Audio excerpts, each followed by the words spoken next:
দায়িত্ব দিল না এবার মানে বড় রকম মানে আं চেষ্টা খাইनाय বঙ্গবি आं যেটা কাম খাইদি হিনে রনাই आं চেষ্টা খাইनाय आं বঙ্গি বংজান দায়িত্ব মানে অবনাং পালন খাইनानै आं যতটুকু পারি आं সম্ভব आं খাইनाय আমাদের এখানে একটা জয়েনিং প্রোগ্রাম আমাদের পার্টি অফিসে আমাদের সাথে উপস্থিত ওয়াইটি লিডার খতরজ এরিয়া মধু কুমার ত্রিপুরা অনেক আগে আপনারা দেখেছেন যে মধু নিয়ে কারাকারি অনেকে আপনারা বলেছেন টি ডাব্লিউ আমাদের প্রেসিডেন্ট দুইজন আছে রাইমা বিলি এবং নম্বর কলিতারিয়া নির্মলা ত্রিপুরা টিসিএফ প্রেসিডেন্ট আছে অজয় কুমার দাস ওয়াইটি প্রেসিডেন্ট রতন বাবু উপস্থিত রতন বিকাশ চাকমা এবং আমাদের সাথে সবাই ওয়াইটি যারা নেতৃত্ব আছে উপস্থিত আমাদের যে অনারেবল এমএলএ উনিও আগরতলাতে ছিল তার জন্য আজকে উপস্থিত হতে পারেনি আমাদের মধ্যে যোগাযোগ হয়েছে তো যে আমাদের একটা ছোট একটা জয়েনিং প্রোগ্রাম আমি একটা পরিচয় দিতে চাই ওনার নাম হচ্ছে ধনঞ্জয় ত্রিপুরা আমাদের যে অনারেবল এক্স এমপি আমার ভাই রেবতী ত্রিপুরা ওনার সিবলিং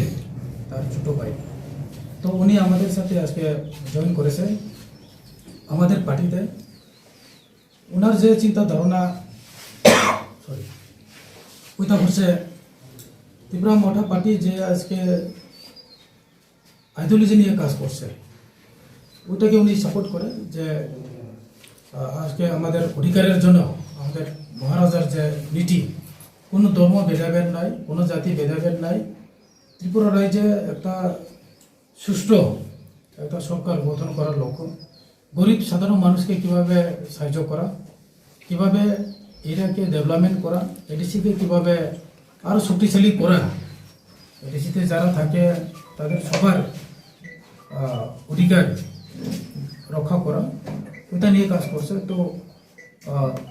তার সাথে যে আমাদের পরিচয় এখনের না অনেক বছরের আগে আমরা যখন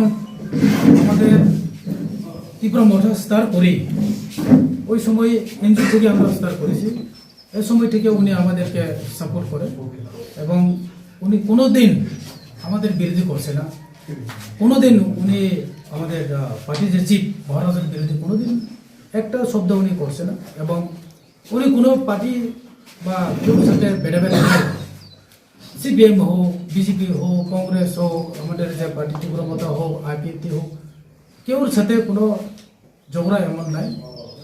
উনি দেখে কে ভালো কাজ করে কোন পার্টি দরকার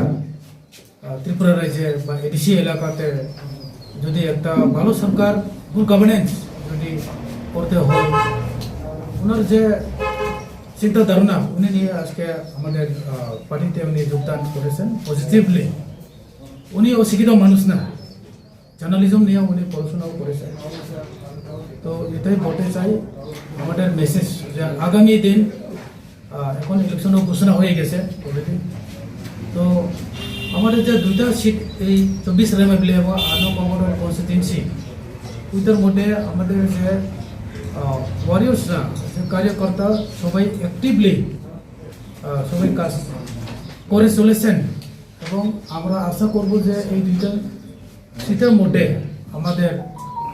জয়যুক্ত নিশ্চিত এটা আমি বলতে চাই সবাইকে নমস্কার।